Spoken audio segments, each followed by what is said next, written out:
Hello बच्चों, let's read the question and the question says which of the following statement regarding ozone is not correct. Option A, the ozone molecule is angular in shape. Option B, the ozone is a resonance hybrid of two structure. Option C, the oxygen bond length in ozone is identical with that of molecular oxygen.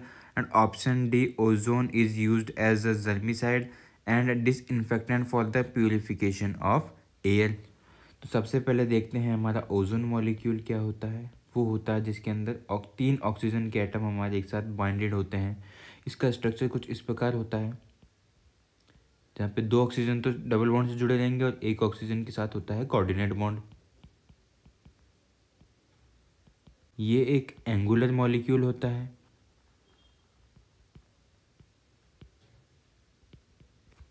और इसके अंदर जो bond angle हमारा है वो आएगा 117 degree. अब इसके अंदर क्या होता है कि ओजोन मॉलिक्यूल जो है इसके अंदर होता है रेजोनेंस। जैसे एक मॉलिक्यूल के अंदर यहाँ पे डबल बॉन्ड प्रेजेंट है, तो जो दूसरा मॉलिक्यूल होगा उसके अंदर यहाँ पे डबल बॉन्ड प्रेजेंट होगा। इस जगह पे पहले वाले में यहाँ पे था, इस वाले में इस जगह पे डबल बॉन्ड आ जाएगा। तो इन दोनों का जो एक इन दोनों स्ट्रक्चर का जो एक मिक्स स्ट्रक्चर बनता है जिसको हम कहते हैं रेजोनेंस हाइब्रिड, वो बनता है कुछ इस प्रकार। इसको हम कहते हैं ओजोन का रेजोनेंस हाइब्रिड।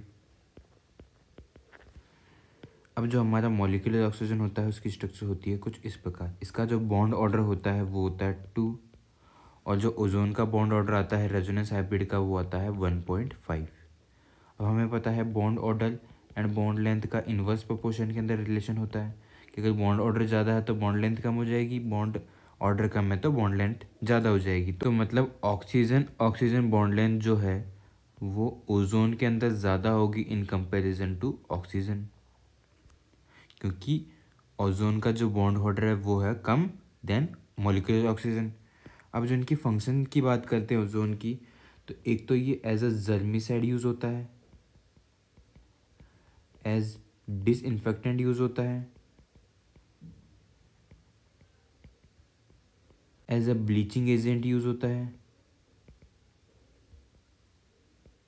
ब्लीचिंग एजेंट के अंदर क्या होता है कि ऑक्सीजन जो है हमारे पास नेसेंट ऑक्सीजन प्रोड्यूस करता है, और ये नेसेंट ऑक्सीजन जो है ब्लीच करने के काम आती है। ये ब्लीचिंग में यही होता है कि वो डिकलराइज कर देता है, किसी भी कलर को रिमूव कर देता है। अब ऑप्शन ए की बात करते हैं, तो यहाँ लिखा है the ozone molecular is angular in shape. तो ये बिल्कुल सही है, हमने देखा था कि एंगुलर मॉलिक्यूल है ये। अब ऑप्शन बी की बात करें, the ozone is resonance hybrid of two structure. तो ये बात बिल्कुल सही है, हमने दो स्ट्रक्चर देखे थे, उनका रेजोनेंस हाइब्रिड भी देखा था, तो ये ऑप्शन भी हो जाता है सही। सी की बात करते हैं, the oxygen bond length in oxygen is identical with that of molecular oxygen. तो ये हो जाता है बिल्कुल गलत, इनकी सेम नहीं होती है। ओजोन में जो ऑक्सीजन बॉन्ड लेंथ होगी वो ज़्यादा होगी इन कंपेरिजन टू ऑक्सीजन। तो सी ऑप्शन हमारा गलत हो गया। डी की बात करते हैं, तो ozone is used is as germicide and disinfectant for the purification of air. तो ये बिल्कुल सही होता है हमारा पॉइंट। क्वेश्चन हमसे पूछा था कि हमें नॉट करेक्ट बताना है, मतलब इनकरेक्ट ऑप्शन बताना है, तो वो हो जाता है हमारा ऑप्शन सी। तो करेक्ट आंसर भी हो गया हमारा option C. Hope understood it well. All the best.